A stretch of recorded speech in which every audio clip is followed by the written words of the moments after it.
kulanto wanaagsan daawadayaal halkani waa janalka kulanka wararka falanqaynteena caawa waxaanu ku dul istaagi doonaa madaxweyne Farmaajo oo guulo lama filaan ah ka sii saadaalsaday doorashada kadib markii uu gacanta ku dhigay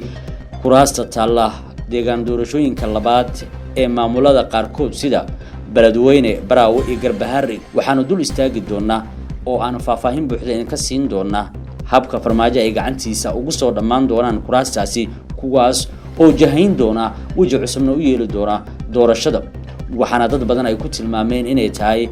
natiijada hordhaca u ah guusha Farmaajo ka hor doorashada balse markan daawade haddii aad ku cusub tahay channelka kulanka wararka fadlan subscribe sar haddii aad ka heshid wararka iyo warbixinada halkaani aan soo gelina like garay sidoo kale aragtidaada noogu reeb qaybta hoose ee commentiga mahadsanid wahagaag aan ku bilowno 16 kursi oo taala magaalada Garbaharey 25 kursi oo taala magaalada Beledweyne iyo 26 kursi oo taala magaalada Baraawe ayay macno weyn ka dhaxgooyaan halka ay aadi doonaan natiijada doorashada Soomaaliya madaxweynaha Soomaaliya Maxamed Cabdullaahi Farmaajo ayaa ku soo durgaya inuu qaato inta badan kuraasta deegaan doorashada labaad taas oo ahayd aragti iyo qorsho uu ku dagaalamayay in muddo ah waxaa jirtay deegaan doorasho ka baxsan caasimadaha maamul goboleedyada xaaladaha siyaasadeed ee magaalooyinkaas duruufaha ammaanka iyo cidda awoodda ku leh ayaa ku tusinaysa xisaab ka duwan midda doorashada ee u sawiran dhinacyada qaar magaalada Beledweyne waa magaalo siyaasad ahaan cabursan laakiin dadkeeda ay badi ogol yihiin in 25 kursi ee golaha shacabka lagu doorto halkaasi xiriiriga siyaasadeed ee magaalada ka jira iyo ka soo daahista dhinacyada qaar ayaa fursad lama filaan ah siisay kooxda madaxweyne Farmaajo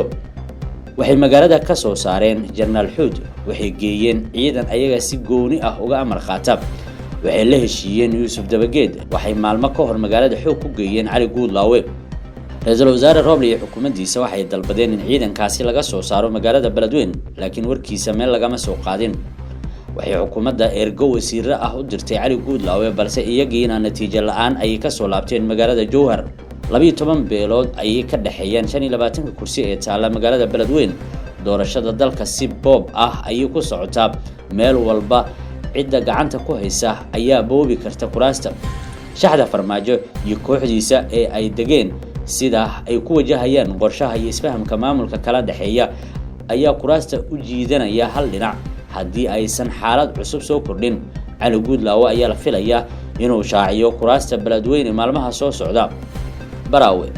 magaalada Baraawe waxaa la hadalhayaa in uu ka jiro heshiis xooggan oo Farmaajo iyo lafta gareen ah ciidan taabacsan madaxweyne Farmaajo ayaa jooga iyo ciidan ka tirsan kuwa AMISOM magaalada Baraawe waxaa shalay tagay taliyaha ciidanka dhulka General Bixi oo isagu kamid ah saraakiisha horboodaya dib u doorashada Farmaajo waxaana la filayaa in ciidan dheeraad ah halkaasi la geeyo kuwaas oo aan u baahnayn in diyaarado lagu qaado kuraasta taala Baraawe xubnihii hore ugu fadhiyay inta badan waxay ahaayeen kuwa Farmaajo taabacsan laakiin waxaa jira liiska cusub oo dad badan ka takhalusaya sida ay inoo xaqiijiyeen ila muhiim ah inkastoo Farmaajo uu guud ahaan shaqo culus ka qabsaday kuraasta Koonfur Galbeed haddana Baraawe waa aag gaar ah oo kooxdiisa ay gacanta kula jirto 26 kursi ayaa taala magaalada Koonfur Galbeed tan iyo markii uu lafta gareen madaxweyne ka noqday ciidan ahaan Farmaajo ayaa kor ka ilaashada waana sida Galmudug iyo Hirshabeelle waa adag tahay in kooxda Farmaajo lala qaybsado kuraasta Baraawe taala marka la isku daro awoodda ciidanka iyo ogolaanshaha maamulka magaalada ugu dambeysa waa Garbaharey halkani oo 16 kursi ay taalo maalmo badan ay u xiran tahay Farmaajo waxa uu ka bixiyay gacanta Jubbaland hoggaanka uu Farmaajo u dhisay maamulka gobolka Gado waxa dhawaan la keenay magaalada Muqdisho si loo cabsiyo farsamada shaqo iyo sida la rabo in doorashada ay u dhacdo halkani waxa ka jirta caqabad ka duwan Baraawe iyo Beledweyne waana guddiga doorashada uu haysto Axmed Madoobe kuwaas oo laga rabo shaacinta liiska qabashada doorashada kuraasta iyo xaqiijinta guuleystaha waa adag tahay kuraastaasi in laga soo celiyo magaalada Garbaharey sidoo kale waa adag tahay in Farmaajo looga adkaado haddii ay kuraastaasi halkaasi sii yaalaan sida hogaamiyaha Jubbaland Axmed Madoobe loogu qancin karana way adag tahay in 16 kursi uu farmaajo uga sabro saddexdan magaalo ee Beledweyne Baraawe iyo Garbaharey guud ahaan waxaa taala 67 kursi oo golaha shacabka ka tirsan marka la fiiriyo xaaladaha magaalooyinkaas ee xagga amniga iyo siyaasadda waxa ku gacan sareeya farmaajo waxaana aad u yar tirada xubnaha la aaminsan yahay in uu seegi karo